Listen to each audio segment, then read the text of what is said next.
generasi muda memiliki api yang terus menyala. Untuk mempertahankan api yang terus menyala tidak mudah, teman-teman sekalian. Pernah masak pakai kayu api? Sampai sekarang Dius sangat-sangat jujur. Tidak mudah mempertahankan api itu, bukan? Harus ditabui-tabui, ya. Kalau orang bilang pakai, orang Uma bilang pakai tobolo, ya, pakai bambu yang sepotong ditiup. Terus diberikan udara atau angin supaya baranya terus bernyala. Bahkan api menimbulkan api. Teman-teman yang diberkati oleh Tuhan, sebelum saya lanjut dengan pemberitaan firman berkaitan dengan tema dan juga Paskah, saya ingin menyinggung sedikit. Beberapa waktu lalu saya diberi kesempatan untuk menulis di majalah. Harusnya dimuat pada bulan Februari. Waktu saya lihat majalah bulan Maret, di bulan Maret tulisan saya baru dimuat.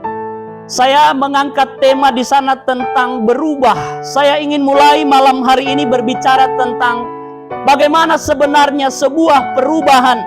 Teman-teman yang diberkati oleh Tuhan, tahun 2000 saya ada di Dongi-Dongi. Itu saya masih kecil. Di sini ada teman-teman saya. Saya ingat betul Papa Putri. Waktu itu belum menikah. Iya, Man, kami panggil-panggil. Ini teman saya panah burung di Boya Lentora, ada Dius di sana, Taresempi kita ya. Tahun 2000 memang masih hutan begitu ya. Kemudian saya tinggalkan Dongi-Dongi, saya kembali tahun 2016, saya jadi opsir. Saya melihat perubahan yang luar biasa. Dulu kita tidak punya listrik. Waktu saya masuk tahun 2016, saya kebetulan tugas di Nazaret. Waktu itu namanya belum Nazaret, Poloka. Waktu itu rumah dinas saya ada di bawah sana, ada Arsid kawan saya di sini. Teman-teman yang diberkati oleh Tuhan, waktu itu sudah ada listrik dan saya pikir ini perubahan yang cukup signifikan, berubah drastis. Kalau kita melihat dunia secara global, maka kita akan menemukan bahwa teknologi itu berkembang begitu cepat.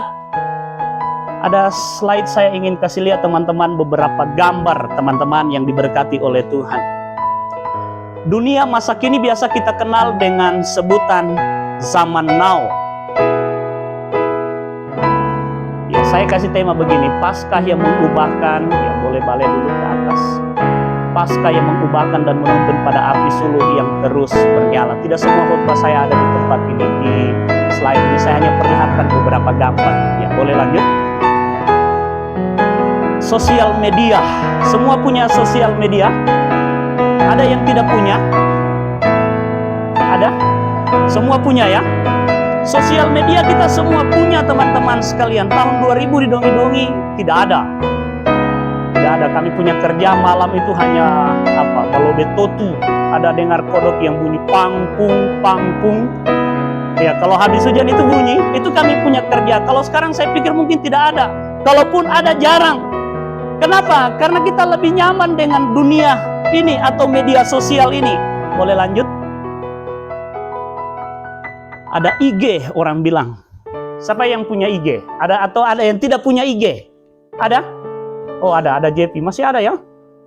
Ya, nanti habis ini boleh buat IG. Ada WhatsApp, ada hari ini yang tidak punya WhatsApp? Banyak? Aduh. Ada? Semua punya ya? Kalau dulu kita kirim pakai SMS, yang kata-katanya semua disingkat, sekarang hampir tidak ada singkatan-singkatan. Ya, boleh lanjut. Semua punya Facebook? Yang sekarang populer itu apa coba? Facebook Pro. Bukan hanya jemaat, opsir, saya juga. Berpacu dalam Facebook Pro. Siapa yang cepat dapat duit? Siapa yang sudah cair Facebooknya? Ada? Belum ada? Belum. Kalau dulu Facebook ini hanya sebatas jadi media sosial untuk lihat-lihat foto, untuk kirim pesan kepada si dia yang jauh. Begitu ya. Tapi sekarang tidak. Dijadikan jadi pundi-pundi untuk raup uang. Di Desa Makmur itu ada satu orang, saya lupa namanya. Dia cair bulan Januari, mau masuk bulan 2 itu 15 juta. Hanya dari Facebook. Dia upload waktu dia dekor di mana begitu, kemudian dia jalan pergi ke sekolah, hanya seperti itu postingannya. Saya bilang, saya ini kan rajin menyapu, kalau saya ini juga di video-video menyapu. Nah, tantu naria doiku 15 juta. Lanjut. YouTube, TikTok.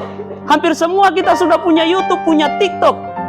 Saya lihat Bapak Kapten Ferdin aktif juga di TikTok. Luar biasa. Dipakai sarana untuk menjadi saluran berkat. Ini media sosial teman-teman sekalian. Ada lagi? Boleh lanjut? Game online. Saya punya adik, mana Brian? Ada? Tidak ada. Wah, ini rajanya. Saya mau bilang dia luar biasa kalau dengan ini. Ada Ricky satu ya.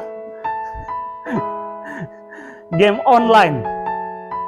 Orang semua hampir kecanduan dengan ini. Kadang-kadang orang lebih suka menyendiri di dalam kamar. Sudah tidak mau lagi keluar cari teman di luar karena dia nyaman dengan ini.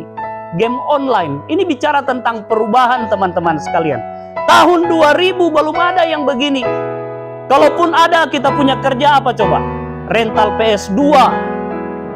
Oh, itu saya kendati bolos-bolos. Ya. Tidak ada uang jual beras di dapur 1-2 liter. Penting bisa sewa PS2. Siapa yang masih punya PS2? Ricky masih punya di rumah? Masih bagus? Oh, itu tidak bagus. Sekarang tidak zaman lagi pakai PS2. Ada yang disebut dengan game online. Ada lagi?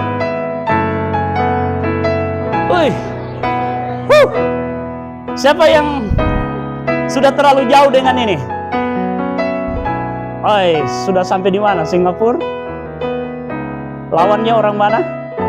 Malaysia? Ada Malaysia ya? Iya, kebanyakan itu orang-orang Indonesia baku lawan yang orang Malaysia cuma lewat ini. Pertanyaannya, kau kenal tidak dia di sana di Malaysia? Kenal tidak? Tidak tahu namanya. Iya, mungkin tahu namanya kadang-kadang karena dimuat di dalam emailnya seperti itu. Ada lagi?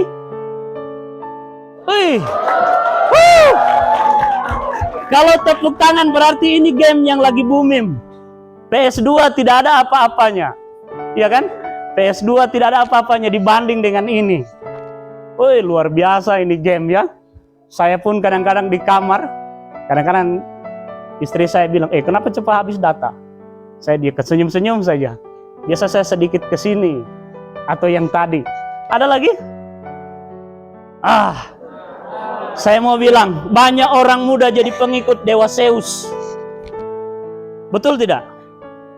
Karena perubahan, banyak orang muda mulai jadi anggotanya Dewa Zeus. Ini Zeus ini. Slot Zeus. Banyak orang mulai beralih ke tempat ini teman-teman sekalian. Banyak orang beralih menjadi pengikut Dewa Zeus. Sehingga GPS malam Sabtu tidak datang karena dia jadi pengikutnya Dewa Zeus. Sudah terlalu seru. Nandiu mana nih Tora? Coba. Moreng dari Padondo sampai Govia. Mandiu mana? Dago mandiu Tongovengi. Kan begitu. Nanti mandi dia jam 8. Habis itu habis mandi makan dia lanjut lagi dengan Dewa Zeus ini. Ada lagi? Oke. Mari sama-sama baca ini teman-teman sekalian. Mengapa harus berubah? Saya mau bilang ini sebelum kita baca. Teman-teman yang diberkati oleh Tuhan, kalau dunia secara teknologi bisa berubah begitu drastis, orang muda Kristen harus bisa berubah begitu drastis juga dalam kehidupannya. Amin. Harus bisa berubah teman-teman sekalian. Dunia ini tidak mau ketinggalan dengan perubahan-perubahan zaman. Media sosial tidak mau berubah dengan perubahan zaman. Sebisa mungkin orang yang punya aplikasi-aplikasi upgrade terus. Dia upgrade terus supaya dia tidak ketinggalan. Coba perhatikan, hari ini Nokia itu ketinggalan. Sony Ericsson itu ketinggalan. Dulu Mito, Evercross, apa lagi? Nexian itu jadi HP yang familiar. Setelah keluar Android dengan segala aplikasi, keluar Android, dengan segala teknologi yang luar biasa, HP-HP itu mulai ditinggalkan. Teman-teman yang diberkati oleh Tuhan, orang muda Kristen harus punya perubahan yang drastis. Mari sama-sama baca ini. 1, 2, 3.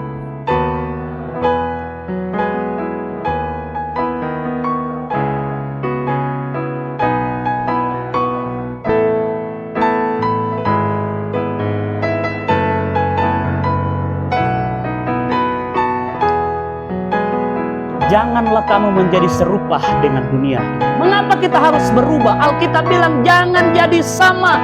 Jangan serupa dengan dunia ini. Itu artinya kita harus berbeda dengan dunia. Kalau dunia aja kita suka mabuk, narkoba, seks bebas, mencuri dan lain sebagainya, Alkitab bilang jangan jadi sama, jangan serupa dengan dunia. Kata-kata selanjutnya, tetapi berubahlah oleh pembaharuan budimu, sehingga kamu dapat membedakan manakah kehendak Allah, apa yang baik, yang berkenan kepada Allah, dan yang sempurna. Itu yang Tuhan mau. Teman-teman yang diberkati oleh Tuhan, itu tuntutan untuk semua orang-orang muda Kristen. Kenapa kita harus berubah? Kita diminta untuk tidak sama dengan dunia. Tadi saya sudah awali khotbah ini dengan perkembangan teknologi.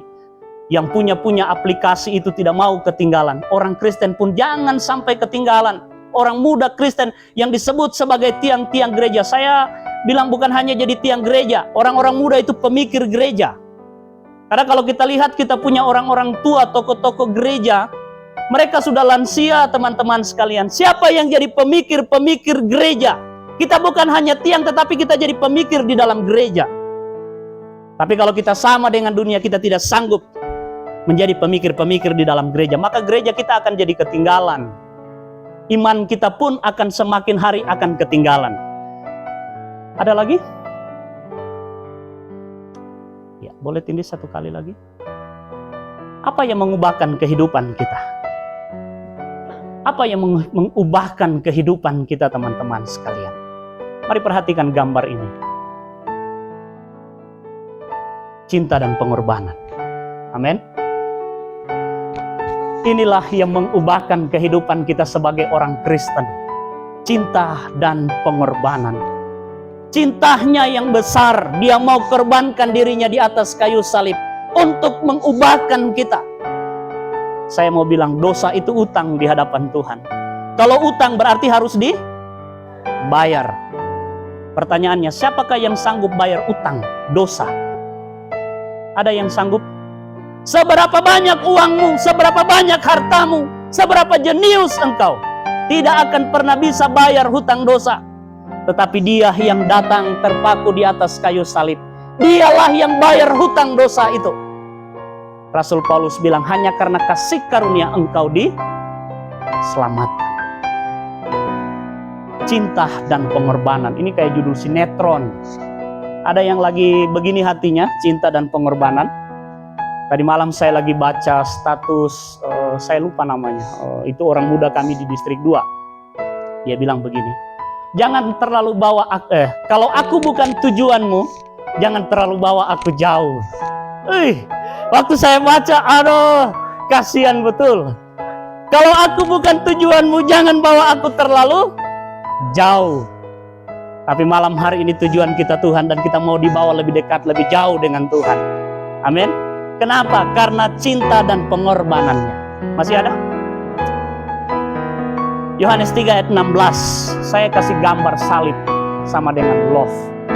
Salib itu lambang penderitaan. Salib itu lambang penghinaan. Yang pantas dipaku di kayu salib hanyalah seorang penjahat. Hanyalah seorang pemberontak. Yang pantas dipaku di salib hanyalah seorang yang memang betul-betul jahat. Tetapi salib ini menjadi sangat berharga hari ini karena Yesus. Dia yang terpaku di atas kayu salib untuk saudara dan saya. Yohanes 3 ayat 16, karena begitu besar kasih Allah akan dunia ini, sehingga Ia telah mengaruniakan anaknya yang tunggal, supaya setiap orang yang percaya kepadanya tidak binasa, melainkan beroleh hidup yang kekal. Amin. Inilah yang mengubahkan kita, teman-teman sekalian. Dari orang berdosa menjadi orang yang dibenarkan. Dari orang yang tidak layak di hadapan Tuhan, menjadi orang yang dilayakkan di hadapan Tuhan. Saya mau bilang, kata pembenaran, dibenarkan itu kita sedang bicara perubahan status. Hari ini kita terima Tuhan Yesus sebagai Tuhan dan Juru Selamat. Kita menjadi orang yang dibenarkan. Tuhan tidak lihat seberapa besar dosa yang kau buat di masa lalu. Tuhan tidak pernah ungkit-ungkit seberapa jauh engkau jatuh di dalam dosa. Seberapa jauh engkau terguling, terkubur di dalam dosa. Hari ini kau mengaku Dia Tuhan dan Juru Selamat. Hari ini kau jadi orang yang dibenarkan. Ada kehidupan kekal di dalam kerajaan Allah.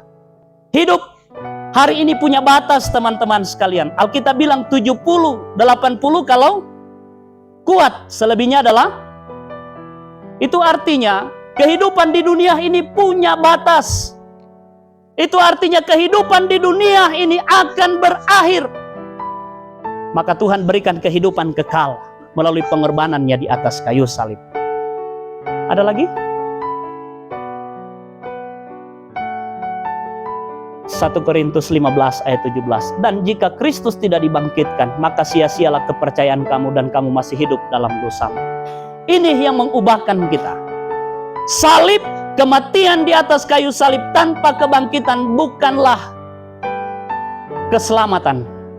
Kematian di atas kayu salib tanpa disertai kebangkitan pada hari yang ketiga bukanlah keselamatan, bukanlah sejarah keselamatan. Tetapi karena Dia mati di atas kayu salib, Alkitab bilang hari Jumat Dia bangkit pada hari yang ketiga. Kematian dan kebangkitan menjadi dasar iman orang Kristen. Teman-teman yang diberkati oleh Tuhan, tidak semua khotbah saya ada di gambar ini.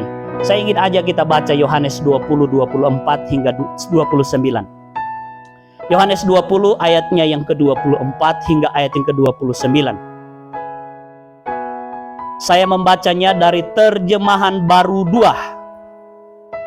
Terjemahan baru 2, jadi nanti kalau mungkin ada sedikit yang berbeda kata-katanya, tetapi maksudnya tidak berbeda teman-teman sekalian, karena ini Alkitab yang diterjemahkan dalam terjemahan baru 2. Lembaga Alkitab Indonesia memberi judul Yesus menampakkan diri kepada Thomas.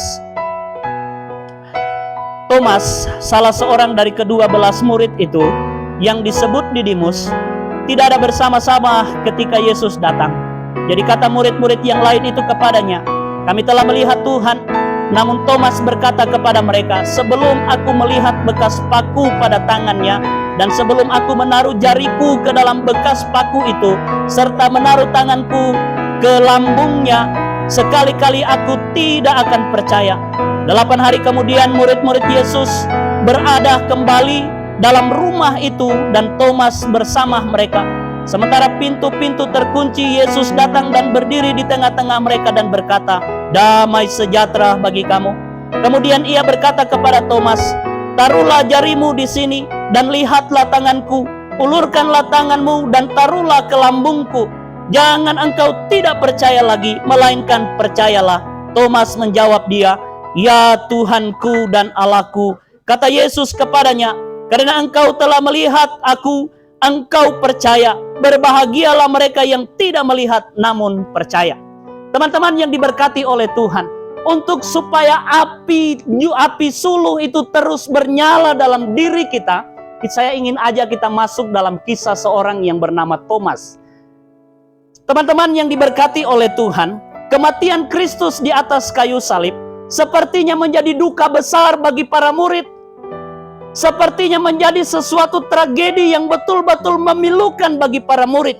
Sehingga teman-teman yang diberkati oleh Tuhan, murid-murid yang ditinggalkan oleh Yesus ketika kematiannya di atas kayu salib, mereka terpencar-pencar. Salah satunya adalah Thomas.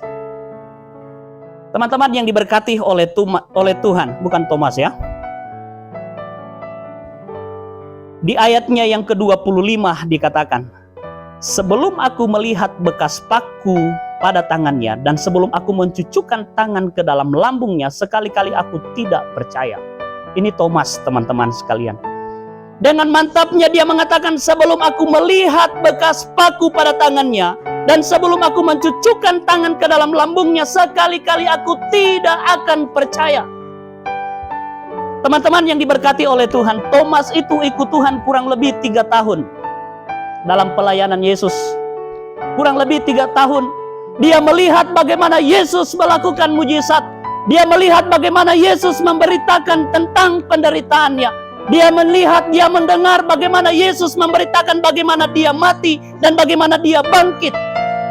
Tetapi teman-teman yang diberkati oleh Tuhan, semua apa yang dia dengar dalam kurung lebih 3 tahun ikut Tuhan itu sirna semua, hancur semua ketika Kristus mati di atas kayu salib. Tadi saya katakan, saya ingin aja teman-teman untuk masuk sedikit lebih dalam ke dalam bagian ini untuk kita menjaga api suluh kita terus bernyala. Saya ingin kasih satu poin begini.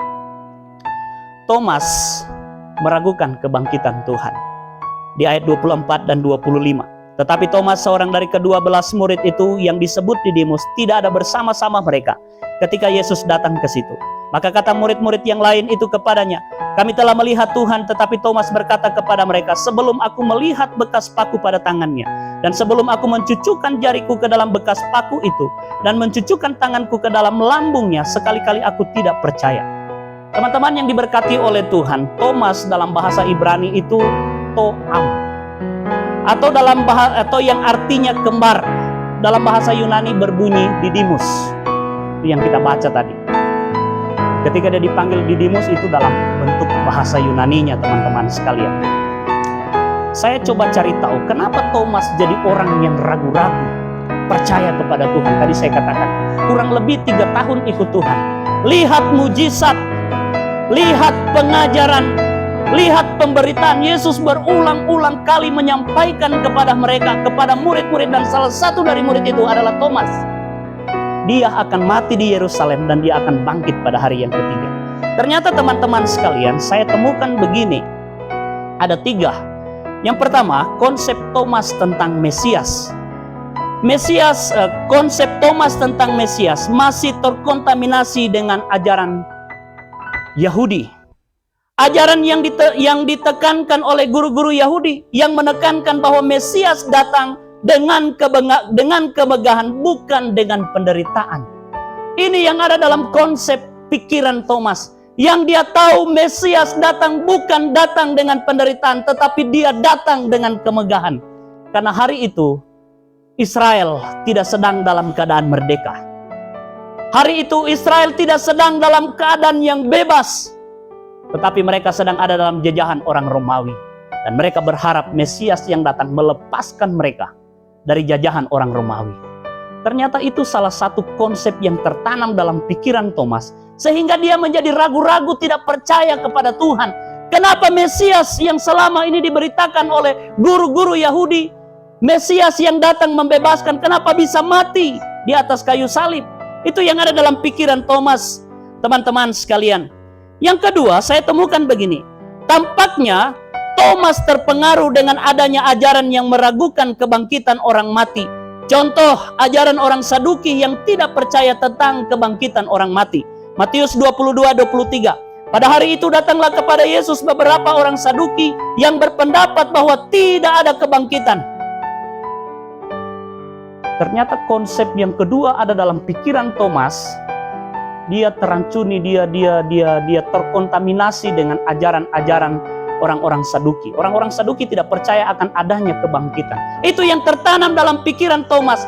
Sehingga waktu pemberitaan Kristus bangkit, dengan mantap dia katakan, sebelum jariku ini masuk ke dalam lambung, ke dalam tangan yang berlubang bekas paku, sekali-kali aku tidak akan percaya. Saya mau bilang, hari ini begitu banyak orang-orang muda Kristen yang hidup dengan keraguan-raguan. Ada begitu banyak orang-orang Kristen yang tidak menggantungkan harapannya, hidupnya pada Tuhan karena memiliki keraguan-raguan. Teman-teman yang diberkati oleh Tuhan. Yang ketiga, Thomas adalah orang yang cepat putus asa, kecil hati. Ternyata Thomas ini gampang putus asa, kecil hati, mudah kecewa. Saya waktu ikut Tomnas tahun lalu, saya dapat berkat dari seorang teman yang menyampaikan khotbah dalam ibadah pembukaan. Dia bilang begini, musuh terbesar semua pengurus GPS itu adalah Opsir Korops. Saya pikir-pikir, iyakah? Betulkah? Saya coba analisa. Saya coba dengar terus teman ini berkhotbah. Saya pikir-pikir dia bisa jadi. Kadang-kadang ketua GPS atur seperti ini, atur seperti ini, atur seperti ini. Tiba-tiba dia punya opsi bilang, salah. Bukan seperti itu. Tidak ada jawab adotak. Bukan itu mau saya. Harus begini, harus begini. Teman-teman yang diberkati oleh Tuhan. Kalau kita mau hidup seperti Thomas, belajar dari Thomas tadi dikatakan di sana. Thomas adalah orang yang cepat putus asa. Kehidupan Kristen tidak akan bisa berubah, tidak akan bisa berkembang. Imanmu tidak akan bisa maju berkembang kalau engkau cepat jadi orang yang putus asa. Iman Kristen ini harus terus diproses.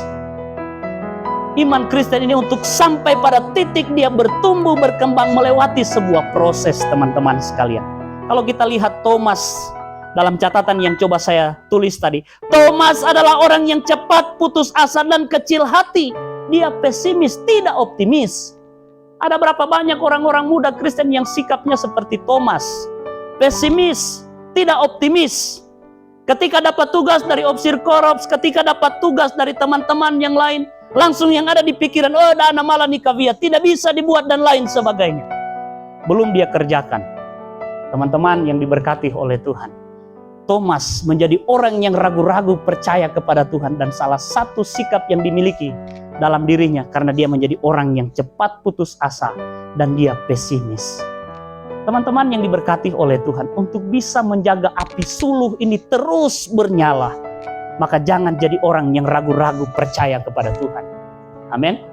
Tetaplah bergantung kepada Tuhan. Jangan hanya karena masalah jodoh. Saya mau bilang, jangan cari jodoh itu di tempat gelap. Susah kau bawa dia masuk dalam gereja. Betul tidak?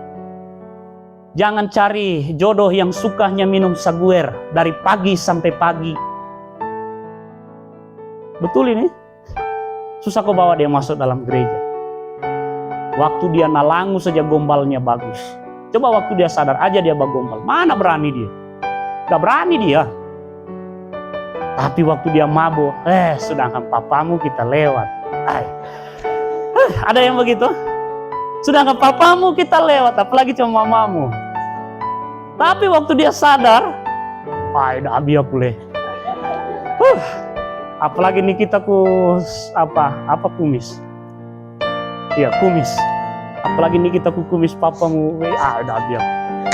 Aneh pak, sabo dan tani cap tikus, pengen melawan tadi aku risau. Ada yang begitu? Tidak ya? Kita semua orang-orang yang telah terima Tuhan. Maka jangan pernah gantungkan pacarmu kepada, gantungkan cintamu kepada pemabuk. Saya mau bilang itu teman-teman sekalian. Susah kok bawa dia masuk dalam gereja. Kalau masih pacaran ya mungkin masih enak. Tapi kalau sudah menikah 1, 2, 3 tahun, tanya hamba-hamba Tuhan yang memberkati, kasih konseling. Tidak mudah teman-teman sekalian. Saya pernah punya tetangga. Satu saat saya lihat, kuali menyeberang jalan. Cung. Tahu kuali ya? Belanga goreng gitu ya. Cung. Masih pagi ini. Saya kan masih anak-anak, saya coba intip-intip. Marah orang di depan. Saya pikir baku marah gara-gara apa? Dia marah sama suaminya karena suaminya tidak pulang dari kemarin sepanjang malam. Nanti pulang pagi, tiba-tiba pulang sampai rumah minta makan. Istrinya ngamuk, apa yang dimasak, Komiu tidak kerja. Sepanjang hari kemarin cuma minum. Tiba-tiba pagi datang, dibuang istrinya kuali. Harusnya kuali itu pakai goreng nasi, tiba-tiba jadi alat untuk baku pukul.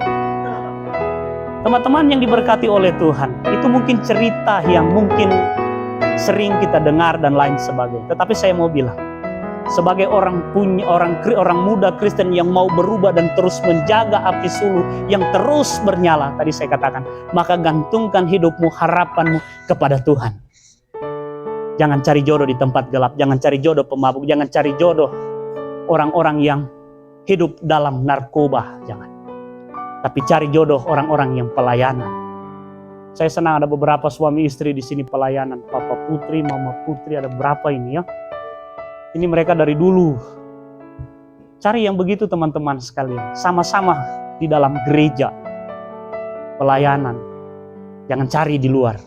Kalau kau cari di luar kau akan hancur. Kau bisa bawa dia masuk dalam gereja atau kau yang keluar dari gereja.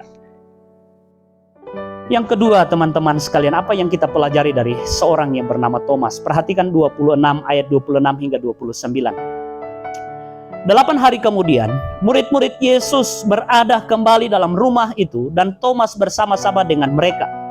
Sementara pintu-pintu terkunci, Yesus datang dan ia berdiri di tengah-tengah mereka dan berkata, "Damai sejahtera bagi kamu." Kemudian ia berkata kepada Thomas, "Taruhlah jarimu di sini dan lihatlah tanganku. Ulurkanlah tanganmu dan cucukkanlah ke dalam lambungku, dan jangan engkau tidak percaya lagi, melainkan percayalah." Kalau saya coba saya coba sedikit ini kata-kata yang disampaikan oleh Tuhan Yesus. Saya pikir ini keras, teguran keras untuk Thomas.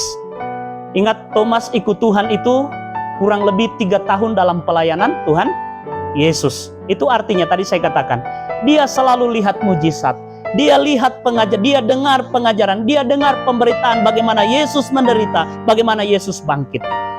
Teguran yang diberikan Allah kepada Thomas atau Yesus kepada Thomas, taruhlah jarimu taruhlah jarimu di sini dan lihatlah tanganku, ulurkanlah tanganmu dan cucukkanlah ke dalam lambungku, dan jangan engkau tidak percaya lagi. Ini teguran teman-teman sekalian. Seorang murid harusnya percaya penuh kepada Tuhan. Seorang murid harusnya bergantung penuh kepada Tuhan. Tuhan bilang sama dia, jangan engkau tidak percaya lagi, melainkan percayalah. Thomas menjawab dia, "Ya Tuhanku dan Allahku." Apa yang ingin saya kutip dari 2 ayat, dari ayat 26 hingga 29. Dari keraguan-raguan percaya kepada Tuhan, akhirnya Thomas penuh dengan keyakinan. Sejarah mencatat Thomas menjadi martir. Setelah dia percaya, setelah dia berjumpa dengan Tuhan, dia menjadi rasul. Dia mati karena pemberitaan Injil. Teman-teman yang diberkati oleh Tuhan, dari keraguan-raguan menjadi orang yang dipenuhkan keyakinannya percaya kepada Tuhan. Perhatikan kata-kata selanjutnya dari ayat ini. Apa dibilang di sana? Berbahagialah mereka yang tidak melihat namun percaya. Hari ini teman-teman sekalian, kita tidak seperti Thomas. Taruh jari kita di bekas paku tangan Tuhan Yesus. Taruh jari kita di lambung bekas tombak itu. Tidak. Tapi kalau ketika kau percaya kepada Tuhan, apa yang Alkitab bilang? Berbahagialah mereka yang tidak melihat namun percaya. Teman-teman yang diberkati oleh Tuhan, Allah yang kita sembah di dalam Yesus Kristus adalah Allah yang sempurna. Adalah Allah yang kekal, dari kekal sampai kepada kekekalan. Oleh sebab itu teman-teman yang diberkati oleh Tuhan, dinamika kehidupan kerohanian Thomas menarik untuk kita pelajari, untuk kita terus bisa menjaga api suluh kita. Supaya jangan api suluh itu padam karena keadaan, karena situasi, karena sakit, penyakit, dan lain sebagainya yang coba menerpa kehidupan kita. Api kita sudah tidak bernyala. Semangat untuk melayani sudah tidak ada. Karena kecewa dan lain sebagainya. Teman-teman yang diberkati oleh Tuhan, jangan hari ini dalam ibadah youth camp lompat-lompat. Hari Minggu tidak masuk gereja. Ada yang rencana begitu? Hari ini dia lompat nyanyi biar PC di bawah. Saya juga tadi lompat-lompat. Nanti besok dicuci. PC. Hari Minggu tidak pergi ke gereja dia. Ibadah kesucian. Mana yang ikut youth camp kemarin? Dan rata pura kate. Nalenge raya. Coba. Jangan hanya karena youth camp apimu membara. Setelah pulang ke korup sudah tinggal DP asap. Masih bagus asapnya, berarti masih ada apinya sedikit. Tapi kalau tinggal DP arang, sudah tidak ada apinya. Tinggal DP arang, tinggal DP abu. Abu itu tidak ada lagi artinya selain dipakai untuk gosok belanga yang hitam. Teman-teman yang diberkati oleh Tuhan, perjumpaan Yesus yang bangkit dari antara orang mati berjumpa dengan Thomas membuat Thomas memiliki iman yang terus berkobar, terus bernyala melayani Tuhan sampai akhir hidupnya. Saya ingin tutup khotbah ini yang sederhana ini, teman-teman sekalian, dengan kisah seorang yang bernama John Newton. Maaf kalau bahasa Inggris saya kurang fasih. Yang menulis satu lirik lagu yang berjudul Amazing Grace, Besar Anugerahmu. John dilahirkan pada tahun 1725 di London dari seorang ibu Puritan yang meninggal segera sebelum ulang tahun John yang ke-7, dan seorang ayah kapten laut yang sangat ketat dan tegas yang membawanya ke laut pada usia 11 tahun. John dibawa berlayar itu di usia 11 tahun. Setelah banyak hal yang dilalui oleh John, akhirnya John pun dipilih untuk bergabung ke dalam Angkatan Laut Inggris. Karena ada sebuah insiden, akhirnya John pun ditangkap di Afrika Barat oleh Amos Clow yang adalah pedagang budak. Ini kisah dari seorang penulis lagu Amazing Grace. Setelah sekian lama kemudian dia dibebaskan oleh seorang kapten laut yang disuruh ayahnya untuk menemukan John yang hilang. Dan selama perjalanannya pulang, kapal mereka terjebak dalam badai yang sangat menakutkan di Irlandia hingga hampir-hampir tenggelam. John memohon kepada Tuhan dan entah bagaimana kapal mereka bergerak hingga berlayar ke darat. Begitu panjang kisah ini teman-teman, saya hanya coba ambil garis-garis besarnya. John ini mengalami kehidupan yang kelam ketika dia ada di dalam kapal itu. Dia melakukan banyak hal teman-teman sekalian. Ketika badai menghantam kapal John, dia langsung lihat kepada Tuhan, berserah kepada Tuhan, bergantung kepada Tuhan. Kalau Tuhan kasih kesempatan saya hidup, saya mau melayani Tuhan. Sehingga dia tulis lagu Besar Amazing Grace. Sungguh besar anugerahmu.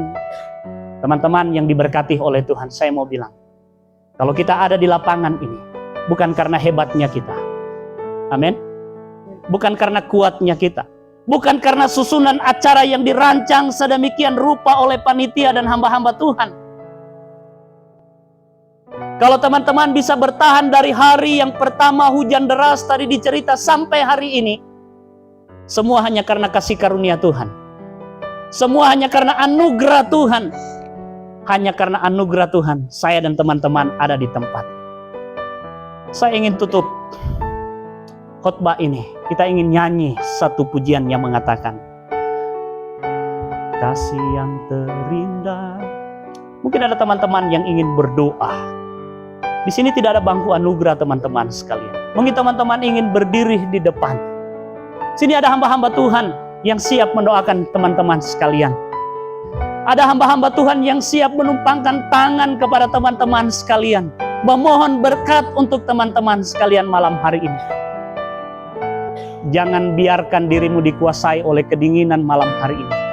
Mari datang kepada Tuhan. Tadi saya katakan, kita ada semua hanya karena anugerah Tuhan. Kasih yang terindah. Kita nyanyikan pujian.